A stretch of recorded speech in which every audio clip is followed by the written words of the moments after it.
Hello, this is Matt on the Moon Lambo channel. Making money investing in stocks and crypto requires patience.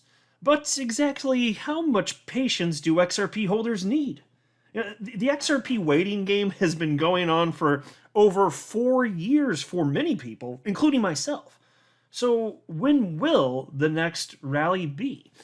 Yeah, I'm going to share with you some thoughts on this, including perspective from a couple different chart analysts. But specifically, I got a couple things to say about the Bitcoin halving, which is it's something that's programmed into Bitcoin itself. Every 4 years, the reward for mining Bitcoin gets cut in half. And as a result, that historically anyway has resulted in this supply squeeze. So if you have the same number of people speculating or an increased number, and then half of the supply goes away, well, bam, you get supply shock effectively. And so what you've seen historically anyway from Bitcoin halvings is a resulting in just a massive move up ultimately in terms of price. Because even if it doesn't happen literally the same day, and it doesn't, the ripple effects, if you will, of that type of supply shock, yeah, they hit global markets. It's safe to say that they have, but is that going to persist moving forward? Well, I'll share with you some thoughts on that. But we're still early, folks, and I'll tell you this: I am Mr. Patient, and and I won't pretend to know exactly how everything's going to unfold, and not that I would have known everything that's happened to this point in the world of crypto would have happened like it would, in particular, as it pertains to XRP, the biggest surprise, the SEC going after Ripple, claiming that XRP is an unregistered security, which really burns my biscuits. You all of that.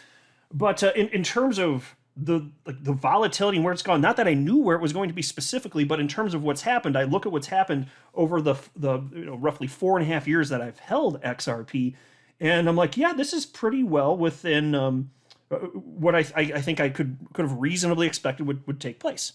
I didn't think that it was just going to be the case, especially after that bubble inflated in late 2017 and popped early 2018, January 4th, all-time high for XRP anyway. Well, after that, I was expecting, okay, this is going to be a multi-year thing. I don't know for sure when there's going to be another rally, but I just wanted to share with you my humble opinion that the fact that we've waited this long, this isn't weird to me. This sounds very normal. I'm nothing but patient every single day. Like, I've never felt impatient. Now, in my earlier days, in terms of holding crypto, especially when I knew a lot less, there were times where I felt fear. I did, just like every other human in the market has felt before. But I don't feel fear in the market anymore. I have enough experience and knowledge where I'm just like, again, don't pretend to know exactly how everything's going to unfold, but I certainly have a significant amount of confidence in directionally where the space will go in terms of adoption. And I just think it's early days and this stuff just isn't going to matter anyway. So anyway, plenty more ideas to flesh out. But before going further, do want to be clear, I do not have a financial background of any kind. I am not offering financial advice, and you definitely should not buy or sell anything because of anything that I say or write. I'm just an enthusiast who enjoys making YouTube videos about crypto-related topics, but just as a hobby and just for fun.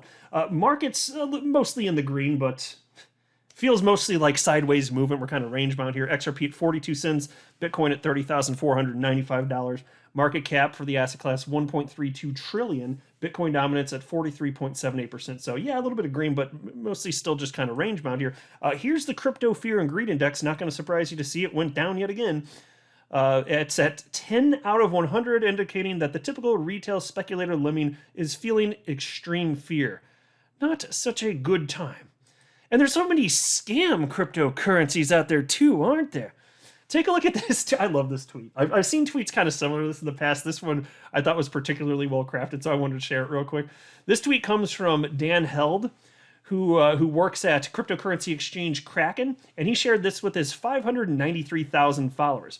He wrote the following. He said, "These scam coins are getting crazy. Someone just shilled me," and then there are 5 bullet points here. I'll name them up. Bullet point number 1. So this is what he's saying. Somebody shilled him. These scam coins getting crazy. Here's what somebody just shilled me. Bullet point number 1 of 5. 27 trillion supply. Bullet point number 2. No supply cap. Ooh, that sounds bad. Bullet point number 3. 1 node. Ooh, so that means highly centralized, right? 1 node. Bullet point number 4. 25% of supply minted in the last 6 months. Bullet point number 5. 1% of holders own 30%. And then he wrote, oh, never mind. That's the United States dollar. Zing. I've seen tweets like that before, but they make me laugh. Because when you word it like that, it sounds absolutely horrendous. Who would be into this thing? And they're like, oh, right, yeah, that's the world we live in, the world of fiat currency. But look, I've said this many times. When it comes to money, it's you can call it a lot of different things. You can talk about the characteristics of money, but the first thing I typically mention is that it's a trust system, because if there's no trust, the rest of it doesn't matter. It is money because we say it's money. So you can talk a unit of account, all this stuff, fine. True enough. Fair to say these things about, these are qualities of money. Okay, fine. But it's a trust system first. The United States dollar is backed by nothing. Nothing. Just like cryptocurrency is backed by nothing. Don't say that humans are capable of having trust in a fiat currency, but not trust in a decentralized cryptocurrency that has an open market price. Don't you dare say one is possible and not the other. That makes no logical sense whatsoever. Of course, crypto is going to stay here forever. I do think most cryptocurrencies will go extinct, and lots of people are going to lose money along the way, and I don't pretend there's no risk to any of this. But still, there's something to this. It is not going away. That could not be more clear. Now take a look at this tweet from chart analyst Credible Crypto. He wrote this to his 333,000 followers, all up on the Twitters. He said, a controversial take, I know, but Bitcoin halvings more priced in than people think, in my opinion. Most not expecting new all-time high until after next halving in 2024. I'm expecting one before. So he's talking about Bitcoin, of course. So I hope that he's right. He very well may be. If he's not right, and the halving's that important, and if his take on the halving's wrong, then yeah, maybe you have to wait over 2 more years for another Bitcoin all-time high. But look, in terms of whether or not it's baked in, it's like, it depends, and at what point in time. If you're at a time now where there's fewer new people coming in, okay, so maybe a lot of people know, and maybe it is baked in, but I need data. Like, I need to see how many people, getting into, like, how many actually are aware of this. And I literally don't know. Because like you say, okay, I get the case. You can argue, of course it's priced in. This has been publicly known for over a decade. Okay, maybe. But it's also, there's also over 100 years of human behavior in the stock market, okay? And with all that being publicly available, anybody can look at it. It doesn't mean that people are going to suddenly stop using emotion to buy and sell. So I don't know. Let me just say this. Regarding the Bitcoin halving, I think that each subsequent Bitcoin halving becomes even less important than the last one. In the past, halvings have resulted in rallies that led to new Bitcoin highs. However, at this point, over 19 million Bitcoin have already been mined out of a total of 21 million to have been mined one day. So this means that almost all Bitcoin are already out there. It's already out in the wild. The amount of new Bitcoin is very small. So the amount of Bitcoin being mined, it's very small. So if you cut that very small amount of new Bitcoin being mined, cut that in half yet again, it's still very small. It's almost nothing. So what matters more is how much demand there is for Bitcoin. So to be clear, what I'm arguing that demand will be a bigger driver of Bitcoin price moving forward than new supply will be. Now, of course, both factors will always matter, supply and demand. But I'm arguing the change to supply, you can cut it in half. Let's say that we were in a world where new supply was like substantially less than 1% of total Bitcoin available. All right. So let's say that were the case. It's already a minuscule number, way less than 1%. What I'm saying is, if you cut that in half yet again, it was already so small it doesn't matter. That's the point that I'm arguing. So what's really going to drive? Well, I'm not saying supply doesn't matter. Of course it is. You got to look at both sides. But what I am saying is that if you're looking at supply in terms of new Bitcoin, not that big a deal. What's really going to drive Bitcoin price? Well, demand too. New people coming in. To me, that seems kind of obvious, actually. In fact, since I'm mentioning that, let me jump ahead a little bit. I was going to cover this slightly later in the video, but let me mention this.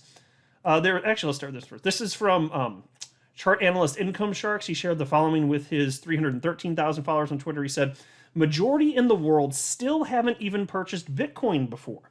there's still at least one major cycle left. Okay, that statement I agree with. Now, there very well may be more than one major cycle with crazy blow-off tops, this and that.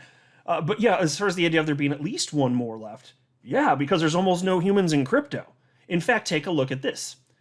This was shared by Willy Woo, who is an on-chain analyst. He shared this on Twitter to his 1 million followers on February 1st of 2021.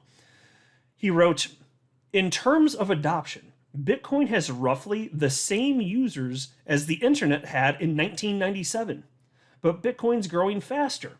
Next 4 years on current path will bring Bitcoin users to 1 billion people. That's the equivalent of 2005 for the internet. And if you want to pause and take a look at this chart that he shared with that tweet, feel free to do so. But I'm just pointing out, what's it going to take? So, people are tired of the Xrp waiting game. When's it finally going to pop? When's it finally going to hit a new all-time high? Well, I don't pretend to know. But I am saying that the fact that I've been waiting over 4 years at this point is perfectly reasonable. There's nothing unreasonable about having to have had to wait this long and still not have seen a new all-time high. That doesn't seem weird to me in the least.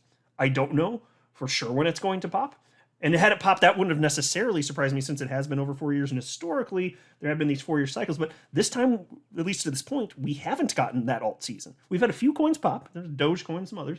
But we haven't had the alt season that typically accompanies Bitcoin's tremendous move to the upside, which makes you wonder, is the cycle actually over? Is this the first time the cycle's over and we didn't get an alt season? Or is it the case that the cycle's just lengthening? You tell me how you want to slice and dice it. Either way, the idea that there's not going to be another alt season, I think it's silly. It's going to come at some point in the future. I just, again, don't pretend to know when. But yeah, I think Xrp is going to be worth an absolute fortune. And it's going to be life-changing for a ton of people. Then there's this article from the... actually, I skipped one because I jumped ahead. Let me make sure I covered... I did want to highlight this. There was this tweet from chart analyst Credible Crypto from May 17th, just a few days back, and he wrote, looking forward to being bearish AF after this wave up over $100,000 that I'm expecting completes. Seeing the way sentiment is now during a mid-cycle correction, which is what he thinks. It's not a bear market. He thinks it's a mid-cycle correction. But seeing that, he says, means the correction that corrects the entire bull cycle from $3,000 to $100,000 plus is going to be absolutely brutal. And he's talking about Bitcoin there, of course. And then, just the other day on the 21st, he tweeted out the following with this chart, which I'll make full screen now for you. He wrote, this is what I was referring to in the tweet below. After the tops in 2013 and 2017, we had major bear markets in which it took 3 years to get back to highs. Current corrections are of a smaller degree, and this will be proven if/when we break to new all-time high in some months. And so to be clear, he does think that we're going to be seeing a new high in Bitcoin this year. So it's not that there won't be an alt season. He just thinks that it's delayed, and he's not just now jumping on the bandwagon saying something like that. He was saying this stuff last year. I was reporting it on the Moon Lambo channel, which, by the way, is the best channel on all of the YouTubes. There is science behind that, by the way. I promise you that. So hopefully he is correct. I wouldn't mind that one a little bit. That would not grind my gears. As far as I'm concerned, look, the best days are yet ahead for altcoins in general. I think that's where the real fortune is to be made for people in altcoins now. That's my suspicion, and I say that while firmly believing that the vast majority of altcoins will end up going to zero. I still believe that those things are not mutually exclusive. Those statements and those beliefs. I think that there's a lot of money to be made, and eventually, if you hold long enough, good luck. It depends. That's why for me, I'll be if they start popping, I'm gonna be taking some profits. I'm just saying. And then there was this from the Daily Hodl. Here's when Bitcoin could carve a bottom based on historical data, according to Crypto Analyst. A closely tracked crypto strategist is looking at Bitcoin's previous bear markets in an effort to predict the end of Bitcoin's current downtrend. Pseudonymous analyst Rager, so that'd be Josh Rager, tells his 207,500 Twitter followers that the length of Bitcoin's 2014 and 2018 bear cycles suggests that Bitcoin has a long way to go before it can carve out a bottom. And here's a quote from him. The more you look at prior Bitcoin price history, the more one can think it's not the bottom. After 190 days from the all-time high, Bitcoin still had another 150 to 200 days until it hit bottom last couple of cycles. If time is any indicator, could be another 6 to 8 months. Yikes. Although I'll tell you what, if it's 6 to 8 months, you're not going to get me in a state of mind where I suddenly feel impatient, because that's how investors lose money. You're not going to catch me feeling impatient. If it takes another 6 to 8 months, okay. If Credible Crypto's right and it takes a few months, and then maybe at that point we start to see a move to the upside, okay, that's fine too. And it depends. See, you're seeing somewhat different opinions here. I'm glad they're both optimistic for 2022, super duper.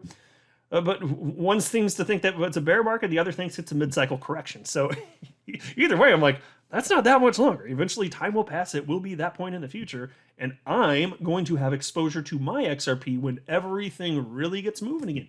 Period. That's it. I will be here, rain or shine.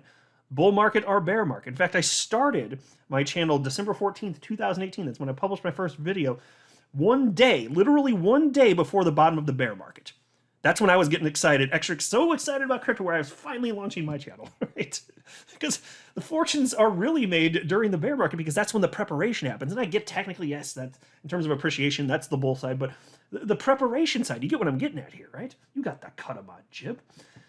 There's so many reasons to be optimistic about the future. And yeah, the Xrp waiting game, I understand people get tired, but that's why I just wanted to share my perspective on this, to just and I'm not telling you to buy or sell or hold, but hopefully can, persuade you to recognize that maybe it doesn't really make as much logical sense to be impatient right now, because we should have just expected this based on publicly available data. Market cycles are a real thing. They go on for years and years and years, and things aren't always going to look exactly the same as they have in the past, even if history rhymes with itself. And so, okay, we wait a bit longer, whatever that means for alt season, but to think that it's never going to happen and coins are never going to pop and it's just Bitcoin forever and that's it, that's silly.